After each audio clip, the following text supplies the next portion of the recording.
खरं तर आज आपण सर्वांना 11th आवरला मेसेज गेले की अशा पद्धतीचा एक उपक्रम आम्ही मागच्याही 2018-19च्या दरम्यान राबवला होता.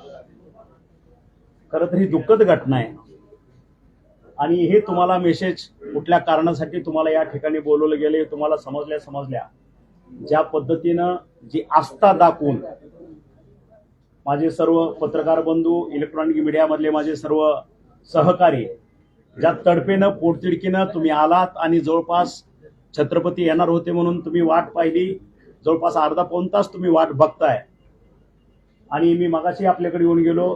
आपल्याला उशीर होतोय, तुमच्या बाकीचाही तुम्हाला कव्हरेज करायचं असतं, तरी सुद्धा आपण या ठिकाणी ज्या पद्धतीचं काम आहे त्याला अनुसरून तुम्ही सगळ्यांनी वाट बघितली, त्याबद्दल मी आपल्याला धन्यवाद देतो आणि उशीर झाल्याबद्दल परत एकदा मी दिलगिरी व्यक्त करतो. तुम्ही बघितलं असेल की गेल्या 2 महिने झालं, 2-3 महिने आरक्षणाच्या बाबतीत वेगवेगळे राजकीय पक्ष वेगवेगळी भूमिका मांडतायत, प्रत्येक जण आपापल्या पद्धतीने चाललेला आहे. असंच 2017-18च्या दरम्यान सुद्धा मराठा आरक्षणाच्या बाबतीत जवळपास 58 मोर्चे निघाले, शांततेच्या मार्गातून निघाले आणि परत टोकाची भूमिका घेऊन मराठ्यातल्या काही तरुणांनी अगदी उद्विग्न होऊन जवळपास त्यावेळेस 42 माझ्या तरुण मुलामुलींनी आत्महत्या केल्या. खरं तर हे त्याच्यावरचं सोल्युशन नाही. आपला देश स्वतंत्र होताना सुद्धा महात्मा गांधींनी सुद्धा लढा उभा केला, अहिंसेच्या मार्गातून उभा केला, अनेक आंदोलन केली, मोर्चे केले, उपोषण केली. पण मला वाटतं त्या काळात सुद्धा अशा पद्धतीचं उद्विग्नता आणि इतका टोकाची भूमिका घेऊन आत्महत्येचं प्रमाण असं काही झालेलं नाही. पण आता एक आरक्षण एक मुद्दा म्हणजे जगण्यातल्या पूर्ण एवढ्या मोठ्या आयुष्यातला एक भाग म्हणजे आरक्षण आहे. 100% तो काही जगण्याचा मार्ग नव्हे. त्यावेळेसही मी असंच माझ्या तरुण मुलामुलींना मराठ्यांचं आव्हान केलं होतं की आत्महत्या हे ह्याच्यावरचं सोल्युशन नाही. हे आपण सगळ्यांनी मिळून हातात हात घालून मागणी करणं आपलं काम आहे. जोपर्यंत आपलं गोल अचीव होत नाही तोपर्यंत आपण लढत राहणे, संयमानं लढत राहणे, अहिंसेच्या मार्गानं लढत राहणे आणि आपल्या समाजामध्ये जागृती करणे हा त्याच्यातला भाग आहे. पण ज्या पद्धतीचं आज ही पुन्हा ह्या मुलामुलींनी जी टोकाची भूमिका घेतली, आत्महत्या केली, खरं तर मला परत एकदा आपल्या माध्यमातून माझ्या संपूर्ण समाजाला सांगायचं आहे, माझ्या छत्रपतींच्या माध्यमातून सगळ्या समाजाला सांगायचं आहे की आज हे 40 पण त्यावेळेचे 40-41 आज ही 35 माझी मुलं गेली. त्या घरातला एक वंशाचा दिवा करता पोरगा 18 ते 22 वर्षाचा 30 वर्षाचा गेल्यानंतर त्या कुटुंबाकडे नंतर कोणी बघतो का? हे होईल, आरक्षण मिळेल, आरक्षण मिळणार नाही, काहीतरी होईल, तडजोड होईल, हा विषय संपून जाईल. पण त्या घरातला दिवा एकदा विझल्यानंतर त्या कुटुंबाची अवस्था काय होते? त्याला एखादी त्याची समजा लग्न झालेलं असेल तर त्याला एखादा लेकरू बाळ असेल तर त्याची अवस्था काय असते? त्या महिलेची अवस्था काय असते? त्याच्या वृद्ध आई बापाची अवस्था काय असते? त्याच्यावरती अवलंबून असणाऱ्या व्यक्तीची अवस्था काय असते? ते घर पुढं अस्तित्व टिकू शकत नाही, ते जगण्यास लायक राहत नाही. ही आतापर्यंतची परिस्थिती आहे. याच्याकडे किती लोकांनी मराठ्याच्या किती लोकांनी आतापर्यंत जे काही माझे 40 बांधव गेले त्यावेळेस सुद्धा फुल नाही फुलाची पाकळी कुठेतरी दुःखावर फुंकर घालायचे या माध्यमातून मी पुढे आलो. माझी त्या लोकांना त्यावेळेस मी 1-1 लाखाची मदत केली होती. ते काय आयुष्याला पुरणारी मदत आहे का? कुठंतरी एक सावरायचं, कुठंतरी एक आधार द्यायचा हा त्याच्यातला एक भाग आहे. आजचा सुद्धा तोच भाग आहे. कुठंतरी सावरायचं आणि आपल्या सगळ्याच्या माध्यमातून कळकळीची हात जोडून साष्टांग दंडवट घालून माझ्या समाजातल्या तरुण मुला मुलींना, माझ्या समाजातल्या बांधवांना कळकळीचं आवाहन करतोय की हे टोकाचं भूमिका नका घेऊ. कारण एकदा तुम्ही गेल्यानंतर तुमच्या कुटुंबाचा पहिला विचार करा. मग हे आरक्षण मिळवायचं किंवा काय करायचं हे कोणासाठी करायचं आहे? सगळे जर त्याचा उपभोग घेणार, त्या ठिकाणी ती एन्जॉय करणारा माणूस किंवा ती व्यक्ती, ती मुलगा, ती मुलगी जर माझ्या समाजातली अशा पद्धतीतून नष्ट होत असेल, अशा पद्धतीचा एक मेसेज जात असेल तर आरक्षण घेऊन करायचं काय? मग हे मिळवतोय कोणासाठी? हा लढा कोणासाठी चाललेला आहे? आणि म्हणून आपल्या सगळ्याच्या माध्यमातून मी माझ्या संपूर्ण मराठा समाजाला परत आवाहन करतोय की टोकाची भूमिका घेऊ नका. शासनाच्या पद्धतीनं काम करतंय. ज्याला कोणाला त्या माध्यमातून वेगवेगळ्या भूमिका मांडायच्या त्या मांडतायत. आज ह्या ठिकाणी मी माझी कुठलीही भूमिका मांडणार नाही. माझी एकच भूमिका आहे माझ्या समाजाची. ज्या समाजामध्ये मी जन्मलोय त्या समाजाचं मी देणं लागतो. त्या मातीत मी जन्मलोय, ते माझं त्या मराठ्यांचं आमचं रक्त एक आहे, त्याच्यासाठी काहीतरी करायचं. ही माफक भूमिका आज आपल्या माध्यमातून मी मांडतोय आणि परत आपल्या माध्यमातून माझ्या समाजातील तरुण तरुणींना एकच आवाहन करतो, ह्याच्यावर आत्महत्या हे ह्याच्यावरचं सोल्युशन नाही, अंतिम साध्य हे नाही, अंतिम साध्य आरक्षण सुद्धा नाही. आपण जिवंत राहिलो, आपण असलो, आपलं अस्तित्व असलं तर हे आरक्षण, तर हा सगळा संसार, अदरवाईज ह्याला काहीही अर्थ नाही. म्हणून आज आपल्या माध्यमातून आज या ठिकाणी महाराष्ट्राच्या कानाकोपऱ्यातनं ज्या तरुण तरुणींनी आत्महत्या केलेल्या आहे त्याचे कुटुंब, त्यांचे आई वडील असतील, त्यांच्या कोण समजा मिसेस वगैरे असतील किंवा भाऊ बंधू कोणी असतील, त्यांना आम्ही या ठिकाणी बोलून घेतलंय. आणि त्या आता येणारा पुढा दिवाळीचा सण आहे, दुःखाचा डोंगर सगळ्यावरती कोसळलाय. एक फक्त कर्तव्य म्हणून त्या कुटुंबाला कुठंतरी आधार द्यायचा. हे अंतिम सत्य असू शकत नाही, ह्या आयुष्याला काहीच पुरणार नाही. आज आम्ही आमच्या छत्रपतींच्या हस्ते प्रत्येक कुटुंबाला 5-5 लाखाचा निधी हा भैरवनाथ उद्योग समूहाच्या माध्यमातून आम्ही आज त्यांना देतोय. आणि दिवाळीचं सुद्धा जे काय आता सामान असेल, माझ्या बरोबरचे जे काही सहकारी असतील आमच्या मराठा क्रांती मोर्चातील, ते त्यांच्या घरोघरी जाऊन उद्यापासून ते दिवाळीचं सामान, आता दिवाळी तर ते साजरी होऊच शकत नाही, असं दुःखाचा डोंगर कोसळल्यानंतर आपल्याकडं सण अगदी त्यांच्या तोंडचा घास पळाला असेल, त्यांचे आई वडील अंतरुणाला खेळले असतील, अशा परिस्थितीमध्ये त्या कुटुंबांना सावरण्याचं काम आज मी आपल्या सगळ्याच्या माध्यमातून करतोय. आणि माझ्या ह्या 35 कुटुंबाला त्यांना परत आश्वासित करतोय, त्यांच्याशी मी इंटरॅक्शन करणारच आहे. त्यांची जी काय मुलं मुले असतील, आज काय छोटे असतील, काय मोठे असतील, काय कॉलेज लाईफ मध्ये असतील, या सगळ्यांचं दत्तक एक पालकत्व मी आज आपल्या माध्यमातून स्वीकारतोय. मुली असतील त्यांची लग्न होऊन त्यांच्या सासरी जाईपर्यंत, माझी मुलं असतील त्यांच्याकडची, ती मुलं नोकरी लागून त्यांचं स्वतःचं अस्तित्व तयार होत नाही तोपर्यंत त्या सर्वांचं पालकत्व मी माझ्या भैरवनाथ उद्योग समूहाच्या माध्यमातून आज घेतोय. आणि त्याच्यामुळं आज आपणही ज्या ज्या ठिकाणी आपण फिरत असता, ज्या ज्या ठिकाणी आपण इंटरॅक्शन करत असता, मुलाखती घेत असता, या ठिकाणी एक आपला व्यवसाय म्हणून सोडा, पण आपल्या सगळ्याच्या माध्यमातून माझ्या तरुण मुला मुलींचं, माझ्या समाजाचं एकच काउन्सिलिंग करणं अपेक्षित आहे आपल्या माध्यमातून सुद्धा, की आत्महत्या हे सोल्युशन नाहीये. आत्महत्या करू नये. आरक्षण आज मिळेल, उद्या मिळेल, मिळेल का नाही हा नंतरचा भाग आहे. परत एकच सांगतो की आत्महत्या करू नये, एवढं कळकळीचं नम्र मी आवाहन करतो. एक मिनिट राजेंद्र.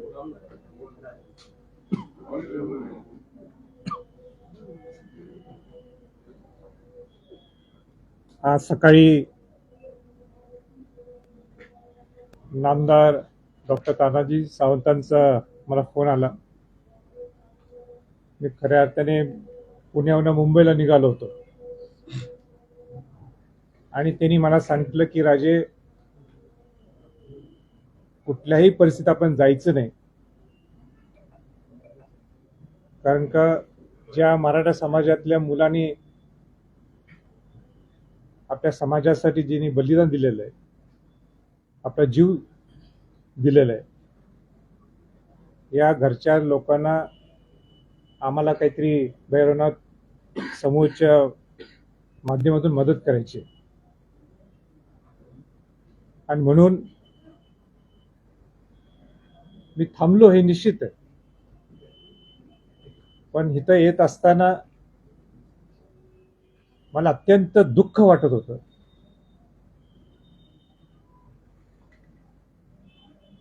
नेमकं इथं येऊन त्या समूहातले, त्या कुटुंबातल्या लोकांना भेटून मी काय बोलावं,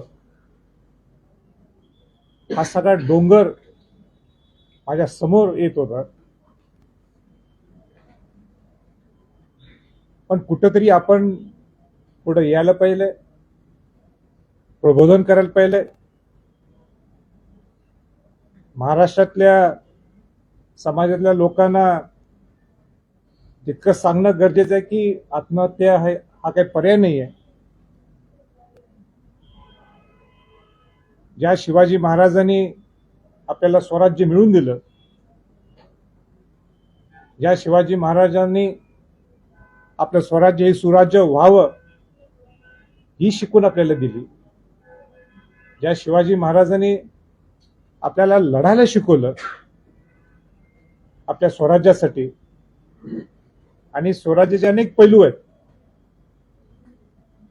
आणि अशा महाराष्ट्रात त्याला कारण कसले असो आणि अशा महाराष्ट्रात जर आत्महत्या होत असेल,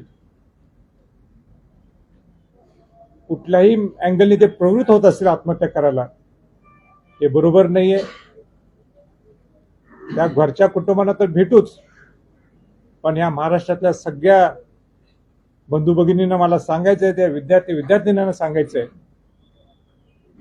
की आपल्याला शिवाजी महाराजांची शिकवण ही आत्मचिंतन करणं गरजेचं आहे. आत्महत्या हा पर्याय नाहीये. कुठलाही विषय असेल, कसलाही प्रसंग असेल, आपण लढून तो आपण मिळवायचा असतो. लढणं हे आपल्या संस्कारात आहे, लढणं हे आपल्या रक्तात आहे. आणि खऱ्या अर्थाने महाराष्ट्राने तर बाकीच्या राज्यांना आदर्श द्यायला पाहिजे की हा महाराष्ट्राचं हे वेगळेपण आहे दुसऱ्या राज्यांच्या पेक्षा. म्हणून आज डॉक्टर तानाजीराव सावंतांनी पुढाकार घेतला असेल, याला कार्यक्रम सुद्धा आपण म्हणू शकत नाही, पण त्यांची इच्छा होती की आपण समाजाला काहीतरी देणं लागतो. आणि म्हणून त्यांनी आग्रहाने मला सांगितलं की राजे, हे आम्ही लोकांना, या सगळ्या ज्यांच्या घरी ज्यांनी आत्महत्या केली ज्यांच्या घरातल्या लोकांना आम्ही देऊ शकतो चेक, पण शिवाजी महाराजांच्या घरातला जर एक व्यक्ती आला, शाहू महाराजांच्या घरातला एक व्यक्ती आला, तर महाराष्ट्राला एक वेगळा संदेश जाऊ शकतो. आणि म्हणून मी आज इथं आलोय. आणि म्हणून मी सगळ्या महाराष्ट्रातल्या तमाम जनतेला, सगळ्या बंधू भगिनींना, सगळ्या विद्यार्थ्यांना मी सांगू इच्छितो की शिवाजी महाराजांचा आचार विचार घेऊन आपण चालणारे आपण पूर्ण महाराष्ट्राचे सगळे जनतेतले लोक आहोत. म्हणून जीवनात अनेक वरचढ येत असतात, सगळ्यांना येत असतात, अनेक संकट येत असतात, सुख दुःख आपल्या समोर येत असतात. पण हे सगळं करत असताना आपल्याला एकच, जर शिवाजी महाराजांनी जर काही शिकवलं असेल, काही जीवनात काही मिळवायचं असेल तर ते लढून मिळते. आत्महत्या करून कदापि मिळणार नाही. आपल्या महाराष्ट्रात लोकांनी बलिदान आत्महत्याच्या माध्यमातून नाही, तर लढून आपलं जीवन दिलेलं आहे. म्हणून आपल्याला आत्महत्या हा शब्द सुद्धा आपल्या तोंडात येऊ नये, प्रवृत्त सुद्धा होऊ नये, अशी माझी सगळ्या समाजातल्या आणि सगळ्या समाजातल्या लोकांना, धनगर बांधवाला सगळ्या समाजातल्या लोकांना मला हे नम्रतेने आव्हान करायचं. धनगर बांधवाच्या सुद्धा जे उपोषणाला बसले होते त्यांच्या माध्यमात त्यावेळेस त्यांच्याही समाजातील 2 तरुणांनी आत्महत्या केलेली आहे. त्यांनाही आपण बोलवलंय, त्यांनाही आपण आज पुन्हा फुलाची पाकळी मदतीचा हात देतोय आणि त्यांनाही आपल्या माध्यमातून आवाहन करतो की वेगवेगळे, म्हणजे प्रत्येक जण आपापलं आरक्षण मागायच्या किंवा ह्या पद्धतीनं जे सुरू झालेलं आहे, तर लढावं डेफिनेट. प्रत्येकानं आपापल्या पद्धतीनं, आपल्या ताकदीनं, आपल्या समाजाला बरोबर घेऊन आपल्या रास्त मागण्या सरकारपुढे मांडाव्या, सरकारनं त्याचा विचार करावा. तरुण हा नंतरचा भाग आहे, पण आत्महत्या करणे हे ह्याचं सोल्युशन नाही. हे सर्व समाजातील, जसं आता छत्रपतीने सांगितलं त्याच पद्धतीनं मीही त्यांच्या माध्यमातून आणि तुमच्या सगळ्यांच्या माध्यमातून विनंती करतोय की कृपया, कळकळीची विनंती आहे की आपल्या कुटुंबावरती दुःखाचा डोंगर उभा करू नका, त्यांना दुःखाच्या खाईत लोटू नका. आपल्या जाण्यानं काय घडतं हे त्या कुटुंबाला, जे काय पहिले गेलेले आहेत त्यांच्या कुटुंबांना विचारा आणि अशा पद्धतीच्या विचारापासून परावृत्त व्हा, एवढंच कळकळीचं आवाहन करतो. ज्या सगळ्या आत्महत्या घडतानाच्या आपण सगळ्या केसेस बघितल्या, जेव्हापासून दुसऱ्या टप्प्याचं आंदोलन सुरू झालं, आंदोलनाचं जे नेतृत्व आहे त्यामुळे ह्या सगळ्या आत्महत्या घडतात असं वाटतं का? हे कारण आहे का? आंदोलनाचं नेतृत्व जे त्याचं हे अपयश आहे आत्महत्या घडतात. आंदोलनाचं नेतृत्व कोण करतं, आंदोलन का करतायत? बरं, हे पहिलं आपल्याला आरक्षण मिळालेलं होतं, नंतर ते आरक्षण मिळालेलं एकदम रद्द झालं. पहिले पुन्हा रद्द झाल्यानंतर 1-2 वर्ष कुणीच काय बोललेलं नाही आणि अचानकच एक जसं वादळ येवं ह्या पद्धतीनं चाललेलं आहे. तर मला वाटतं आपल्या सगळ्याच्या माध्यमातून आपण सगळ्यांनी, जशी आमची भूमिका आहे तशी मीडियाची सुद्धा, सगळ्या प्रिंट मीडिया असेल, इलेक्ट्रॉनिक मीडिया असेल, यांनी सुद्धा सर्वसामान्य तरुणांचं काउन्सिलिंग करावं. की बाबा अशा पद्धतीचा आत्महत्या हे याच्यावरचं सोल्युशन आहे. तुम्ही मदत करणं ही चांगलीच गोष्ट आहे, पण ही वेळ कशामुळे आली याचं कारण तुम्हालाही माहिती आहे. तुम्ही मागे म्हणाला होता 2 दिवसात आरक्षण मिळेल. सरकार असेल एक अनेक ध्यानात घ्या, मी जबाबदारी असेल. तुमची जी विचारता त्याच्यात करेक्शन करतो. मी तुळजापूरला दर्शनाला गेल्यानंतर मी हे म्हटलं होतं की 2 दिवसात ह्याच्यावरती तोडगा निघण्याची शक्यता आहे. वाक्य तपासून घ्या. सर 2003 तुम्ही एकदा असं पण देखील म्हणाला की 2024 पर्यंत आरक्षण नाही मिळाली तर मी राजीनामा देईन आणि मराठा मोर्चा सहभागी होईल. सुरू झालं. आता डिसेंबर मार्च. संपत आला, एकच महिना बाकी आहे. अर्थसंकल्पीय अधिवेशन चालू असताना मीडिया पुढे जाऊन मला पत्रकारांनी विचारल्यावर मी स्पष्ट भूमिका घेतली होती की आरक्षणाच्या बाबतीत मराठ्यांची सहनशीलता जर कोणी चेक करत असेल तर ती तपासू नये. लवकरात लवकर आरक्षण देण्याची भूमिका शासनानं घ्यावी. अदरवाईज महाराष्ट्र परत पेटल्याशिवाय राहणार नाही. हे मी अर्थसंकल्पीय अधिवेशनामध्ये आपल्या माध्यमातून सरकारला इशारा दिला. परंतु 2024 पर्यंत आरक्षण नाही मिळालं तर तुम्ही राजीनामा द्याल तर त्यावर थांबा आहात का? बघू ना, आता चाललंय ना. 31 डिसेंबर एकच महिना अल्टिमेटम बाकी आहे. आहे. हा. समजेल ना काय करायचं ते. आम्ही ठरवू. यापुढे आमचे राजा आहेत, छत्रपती आहेत, माझा मराठा समाज आहे. ओके. त्यांच्या माध्यमातून योग्य ती भूमिका घेऊ.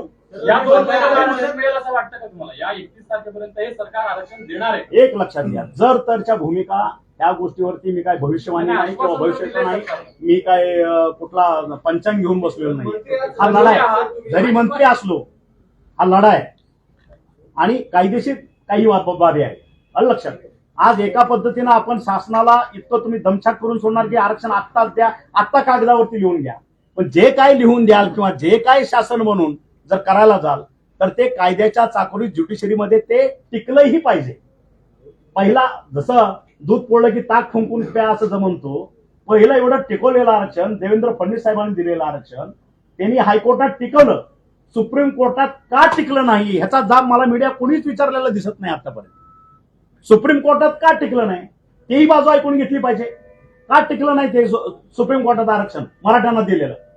आणि मग आज हे परत वेळ का आली, परत मुवमेंट शून्यातनं का सुरू झाली, हा नंतरचा भाग आहे. हा पार्ट 2 आहे. पार्ट नाही, माझे हात जोडून विनंती आहे सर्व मीडियाला. पार्ट 1 विषयी आपण काय विचारत नाही. टिकलेलं आरक्षण असेल. मी परत माझी पोटतिडी ऐकून घ्या. टिकलेलं आरक्षण काय गेलं, का टिकवता आलं नाही त्या सरकारला? तात्कालीन सरकारला हे आरक्षण का टिकवता आलं नाही हा माझा प्रश्न आहे. तुमचं पण अपयश आहे ना, तुम्ही मंत्री होते. कुठला? उद्धव ठाकरे मुख्यमंत्री असताना मी नव्हतो. मग तेच अवधारा तपासून घ्या. मी मंत्री नव्हतो आपल्या माहितीसाठी. तर आता हा सगळा मुद्दा आहे. म्हणून हे बघा, आता हा विषय आजचा दुःखाचा प्रसंग आहे. ह्याच्यासाठी वेगळा डायस निवडतो, त्याच्यावरती मी माझी परखड मतं मांडतो. तुम्हाला परत एकदा इन्व्हाइट करतो दिवाळीच्या नंतर. पण आजचा जो विषय आणि आहे, मी बाजूला नसावा. सर, ओबीसी समाज पण आक्रमक झालेला आहे. तुमचे सहकारी मंत्री छगन भुजबळ आक्रमक झाले आहे. अशाने आरक्षण मिळेल असं वाटतं तुम्हाला? ते त्यांची भूमिका ते मानतील. त्यांचं समाजाचं नेतृत्व ते करतात. जितके व्यक्ती तितक्या प्रकृती. प्रत्येकाला आपापला विचार आहे. लोकशाही आहे. प्रत्येक समाजाला आपलं अस्तित्व आहे. प्रत्येक समाजाचा आपापला विचार आहे. तुम्हाला आठवत असेल की 2019च्या दरम्यान सुद्धा मराठ्याच्या आरक्षणाच्या बाबतीत मी माझी भूमिका काय घेतली होती. मराठ्याच्या आरक्षणाच्या बाबतीत आम्ही काय काय केलं, छत्रपतींनी काय केलं, आम्ही केलं, सगळ्याला माहिती आहे.